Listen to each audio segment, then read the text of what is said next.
చేతిలో సామాజిక అస్త్రం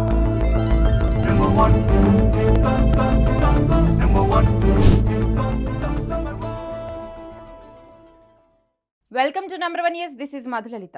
నెల్లూరు జిల్లా కందుకూరు నియోజకవర్గం గుడ్లూరు మండలంలోని దారకానిపాడు గ్రామంలో కాపు సామాజిక వర్గానికి చెందిన తిరుమల శెట్టి లక్ష్మయ్య నాయుడు తన కుటుంబంతో నివసిస్తున్నాడు. లక్ష్మయ్య నాయుడుకు 2 సోదరులున్నారు. చికెన్ షాప్ నడుపుకుంటూ భార్యతో సంతోషంగా జీవించే లక్ష్మయ్య నాయుడుకు అనుకోని విధంగా అదే గ్రామానికి చెందిన కమ్మ కులానికి చెందిన కాకర్ల హరిశ్చంద్ర ప్రసాద్ అనే వ్యక్తితో ప్రమాదం ఏర్పడింది. శ్రీలోలుడైన హరిచంద్ర ప్రసాద్ కంటికి నచ్చిన మహిళ ఎవరైనా సరే తన పక్కలోకి రావాలనే నికృష్ట ఆలోచన ఉన్నవాడు. అతని ఘాతుకానికి అనేక మంది మహిళలు బలయ్యారు. ఏదైనా సరే తాను కోరితే జరిగిపోవాలనే ఆలోచన ఉన్న హరిచంద్ర ప్రసాద్ ను కుటుంబ సభ్యులు ఏనాడు అడ్డుకోలేదు. ఇది సరికాదని తప్పని చెప్పలేదు. పైగా అతను నీచపు పనులకు అతని తండ్రి కాకర్ల మాధవరావు ప్రోత్సహించేవాడని అందరూ చెబుతున్నారు. 2 పిల్లల తల్లైన లక్ష్మయ్య నాయుడు భార్యపై కన్నేసిన హరిచంద్ర ప్రసాద్ అనేక రకాలుగా ఆమెను లోబరుచుకోవాలని చూశాడు. అయితే ఆమె లొంగకపోవడమే కాక హరిచంద్ర ప్రసాద్ చేసే దుర్మార్గాన్ని తన భర్త లక్ష్మయ్య నాయుడుకి చెప్పింది. తొలుత ఆ విషయాన్ని నమ్మని లక్ష్మయ్య నాయుడు విషయాన్ని తేలికగా తీసుకున్నాడు. అయితే సెప్టెంబర్ నెలలో లక్ష్మయ్య నాయుడు భార్యను హరిచంద్ర ప్రసాద్ వేధించడం కళ్ళారా చూసిన ఆ ఊరి గ్రామస్తులు కొంతమంది లక్ష్మయ్య నాయుడుకు చెప్పడంతో తన 2 సోదరులతో కలిసి లక్ష్మయ్య నాయుడు హరిచంద్ర ప్రసాద్ ను నిలదీశాడు. మరొకసారి ఇటువంటి పనులు చేస్తే సహించేదే లేదని హెచ్చరించారు. తన ఇంటికి వచ్చి తననే బెదిరిస్తారా అనే కోపంతో హరిచంద్ర ప్రసాద్ గుడ్లూరు పోలీస్ స్టేషన్లో లక్ష్మయ్య నాయుడుపై ట్రాక్టర్ దొంగతనం కేసు పెట్టాడు.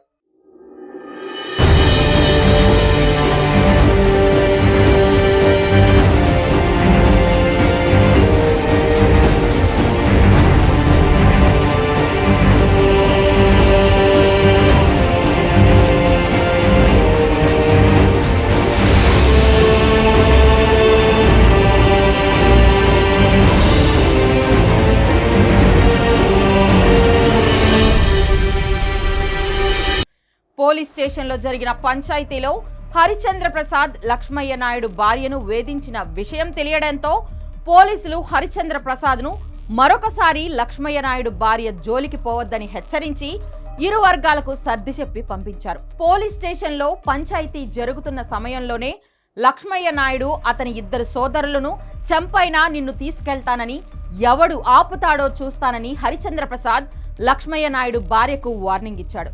దసరా పండుగ రోజున లక్ష్మయ్య నాయుడు తన 2 సోదరులతో కలిసి బైక్ పై వస్తుండగా హరిచంద్ర ప్రసాద్ తన ఫార్చునర్ కారుతో బైకును గుద్ది వారిని కింద పడేలా చేశాడు. కారు వేగంగా వచ్చి గుద్దడంతో లక్ష్మయ్య నాయుడు రోడ్డుపై నుంచి పక్కనే ఉన్న 4 అడుగుల గోతిలో పడ్డాడు. అప్పటికే లక్ష్మయ్య నాయుడు 2 సోదరులు కాళ్ళు చేతులు విరిగి తలకు తీవ్ర గాయాలతో మరొక పక్కకు పడిపోయారు. గోతిలో పడిన లక్ష్మయ్య నాయుడును పూర్తిగా అంతం చేసేందుకు నిర్ణయించుకున్న హరిచంద్ర ప్రసాద్ తన కారును గోతిలోకి దింపి లక్ష్మయ్య నాయుడుపై ముందుకు వెనుకకు 4-5 సార్లు పోనిచ్చాడు. లక్ష్మయ్య నాయుడు మరణించాడని నిర్ధారించుకున్న తరువాత తన తండ్రి మాధవరావుకు ఫోన్ చేసి ఇంట్లో నుంచి కత్తి తీసుకురావాలని ఫోన్లో చెప్పాడు. కొడుకు చేసిన పనికి అడ్డు చెప్పాల్సిన మాధవరావు ఆ పని చేయకపోగా కొడుకుకు మద్దతుగా కత్తి తీసుకుని వచ్చి గ్రామంలో వీరంగం వేస్తూ అందరినీ భయాందోళనకు గురిచేశాడు.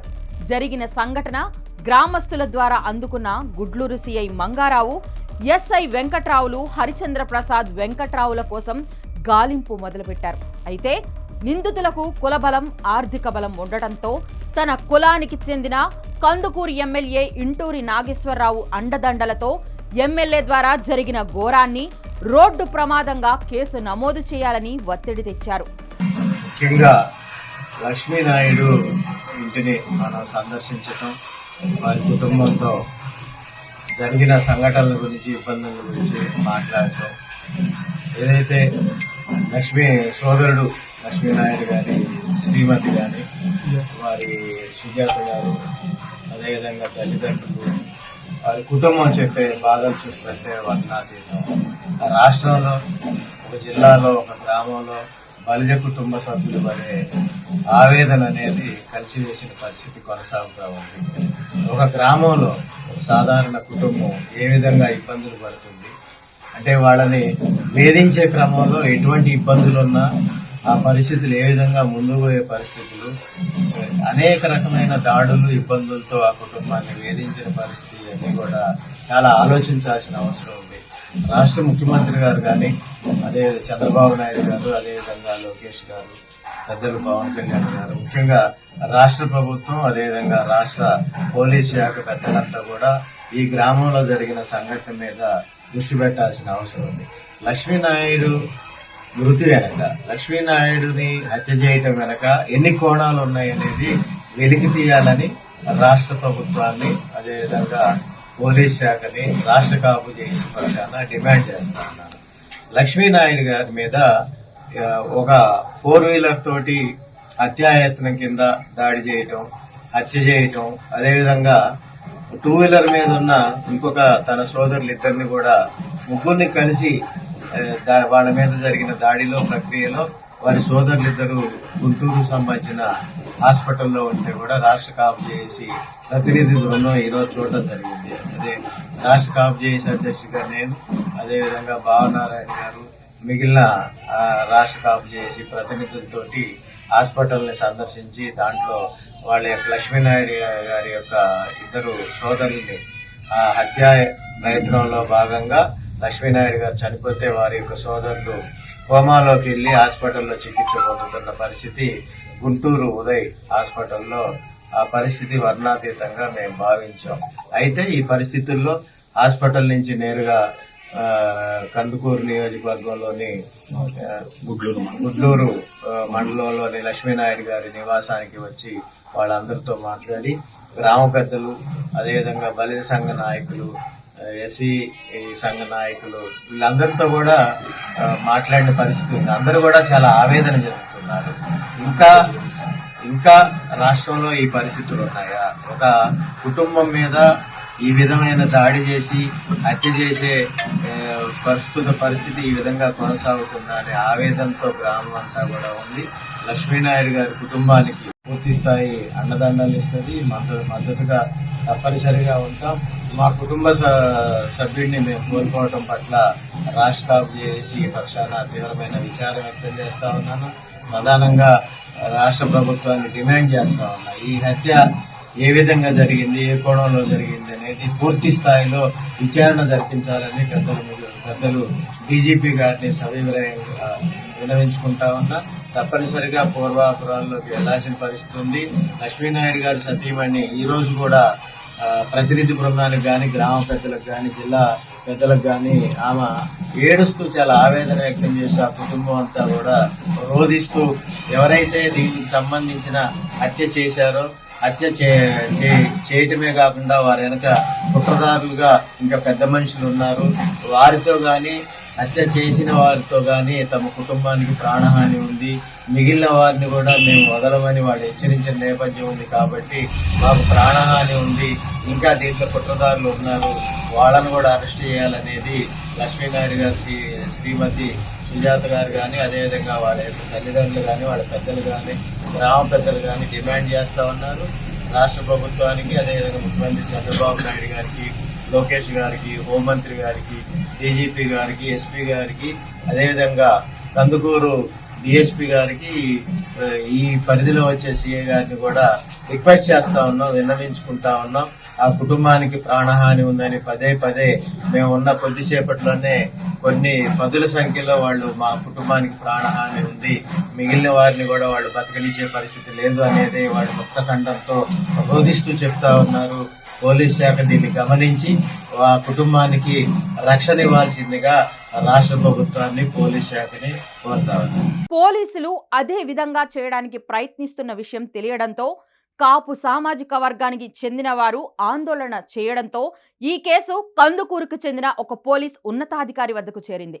పోలీస్ ఉన్నతాధికారి ఎమ్మెల్యే ఇంటూరి నాగేశ్వరరావు మాట వినడేమో అన్న అనుమానంతో జిల్లాకు చెందిన మంత్రి గొట్టిపాటి రవికుమార్తో ఆ పోలీసు ఉన్నతాధికారికి ఫోన్ చేయించారు. ఈ విషయాన్ని తెలుసుకున్న కాపు సామాజిక వర్గానికి చెందిన పారిశ్రామికవేత్త రామిశెట్టి వెంకటవంశీకృష్ణ, కాపు రాక్స్ జిల్లా అడ్మిన్ రామ్మోహన్, గ్రామస్తులు శివాజీ, మస్తాన్, ముఖ్య నేతలు కందుకూరు పోలీస్ ఉన్నతాధికారిని కలిసి ఈ కేసును లోతుగా విచారణ జరిపి వెంటనే ఆ కుటుంబానికి న్యాయం చేయాలని, నిందితులకు కఠిన శిక్ష పడేలా చర్యలు తీసుకోవాలని కోరగా, ఈ చర్య చాలా బాధాకరమని, దీనిని అంత తేలిగ్గా వదిలిపెట్టమని, ఖచ్చితంగా కఠిన చర్యలు తీసుకుంటామని పోలీస్ ఉన్నతాధికారి హామీ ఇచ్చారు. విషయాన్ని జిల్లా ఎస్పీ వేజెండ్ల అజిత దృష్టికి తీసుకెళ్లగా, ఎస్పీ ఆదేశాల మేరకు పోలీస్ ఉన్నతాధికారి హత్య కేసుగా నమోదు చేయగా, ప్రధాన నిందితుడు కాకర్ల హరిచంద్ర ప్రసాద్, అతని తండ్రి కాకర్ల మాధవరావుని గుడ్లూరు సీఐ మంగారావు అరెస్టు చేసి కోర్టులో ప్రవేశపెట్టగా కోర్టు రిమాండ్ విధించింది. దాసర్ రాము తెలగ బలిజా కాపు చేసి ఈ మధ్యకాలంలో మన కందుకూరులో, అంటే ఇప్పుడు ప్రకాశం జిల్లా కానీ ఇప్పుడు నెల్లూరు జిల్లా లిమిట్స్కి వచ్చింది, కందుకూరు దగ్గర గ్రామం. అక్కడ వీళ్ళు ట్రాక్టర్లు నడుపుకొని జీవించే వాళ్ళు తిరుమల శెట్టి ఇంటి పేరు వాళ్ళు, మా కాపులు. అక్కడ స్థానికంగా ఉన్న వాళ్ళ గ్రామం సంబంధించిన అతనే, కమ్మ సామాజిక వర్గం సంబంధించిన ఆయన. అతనితో జరిగిన గొడవ, ఒక చిన్న గొడవ విషయంలో మనసులో పెట్టుకొని వాళ్ళ అన్నదమ్ములు బైక్ మీద వెళ్తుంటే ఫార్చునర్ కారు పెట్టి, ఇది సినిమాల్లో ఎక్కడో సినిమాలో చూస్తుంటాం, ఆ విధంగా ఫార్చునర్ కారుతో గుద్దిచ్చి వాళ్ళ ముగ్గురిని చంపాలని గుద్దిచ్చి కింద పడ్డోళ్ళ మీద మళ్ళీ కారు ఎక్కించి వాళ్ళ మీదకి కారు ఎక్కించి మళ్ళీ వాళ్ళ కుటుంబ సభ్యులు వాళ్ళ నాన్న వాళ్ళందరూ ఫోన్ చేసి ఒక వ్యక్తి అక్కడే చనిపోయాడు, తిరుమలశెట్టి లక్ష్మీనాయుడు. మిగతా ఇద్దరు భార్గవ్ పవన్ అక్కడ చావు బతుకుల మధ్య ఉంటే కుటుంబ సభ్యులు ఫోన్ చేసి వీళ్ళని కూడా చంపేద్దాం, సాక్ష్యం లేకుండా చేద్దామని చెప్పని పిలిపిస్తే వాళ్ళు కత్తులను రాడ్లు తీసుకొని వాళ్ళ నాన్నగారు వాళ్ళ ఇంట్లో వాళ్ళందరూ కూడా వస్తే చుట్టుపక్కల పొలాలలో ఏం జరుగుతుందని చెప్పి పరిగెత్తుకుంటూ వస్తే వాళ్ళని చూసి వెళ్ళిపోయారు అక్కడి నుంచి. ఇది ఆ వ్యక్తి లక్ష్మీనాయుడు చనిపోయాడు, మిగతా ఇద్దరికి అక్కడ సీరియస్గా ఉంటే తీసుకొచ్చి గుంటూరులో ఉదయ హాస్పిటల్లో ఇక్కడ చేర్చారు. ఒక అతను కోమాలో నుంచి నిన్న బయటకు వచ్చాడు, కోమాలో నుంచి. ఒక అతనికి నడుముల దగ్గర నుంచి కింద పని చేయట్లేదు. ఇంత దుర్మార్గం భయానకం మేము ఎక్కడ చూడాల.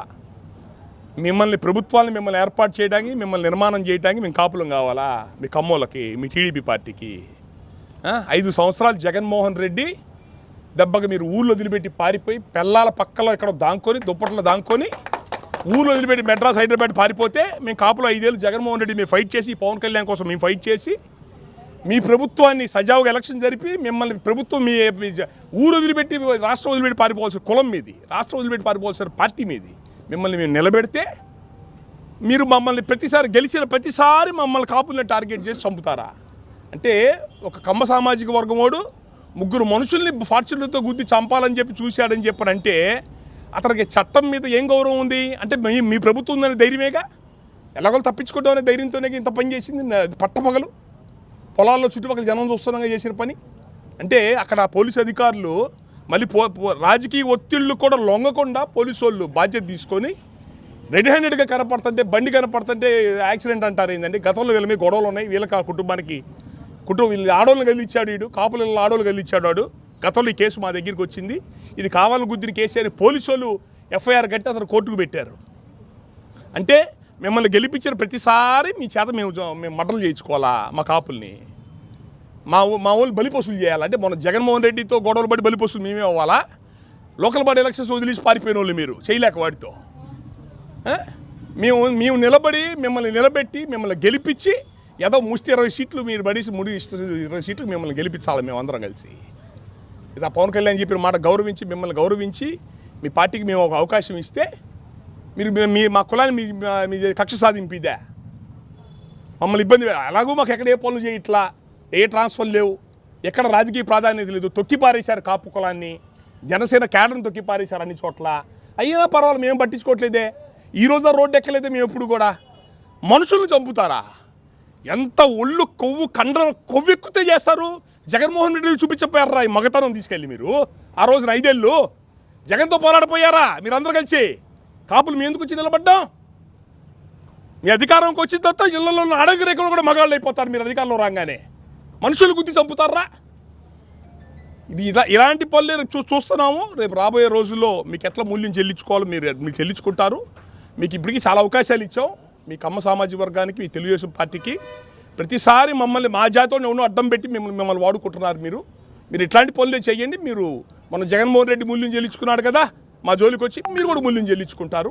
ఈ విషయంలో వాళ్ళకి న్యాయం జరగకపోతే వాళ్ళ కుటుంబం అన్యాయం అయిపోయింది. ఒకడు కోమాల నుంచి బయటపడుతున్నాడు, ఇంకోటి ఏం కాలు నడువులు పనిచేయట్లేదు, ఒకటి చచ్చిపోయాడు. ఆ కుటుంబానికి ప్రభుత్వం బాధ్యత తీసుకొని న్యాయం చేయాలా, వాళ్ళకి ప్రభుత్వ ఉపాధి కల్పించాలా, ఉద్యోగాలు కల్పించాలా. ఈ దుర్మార్గానికి పాల్పడ్డోడు మా కులపోడు, మా పార్టీ ఓడు ఇలాంటివి చూడకుండా నిజాయితీగా చర్యలు తీసుకొని వాడి కఠినమైన శిక్ష పడేటట్టు చేయాలా.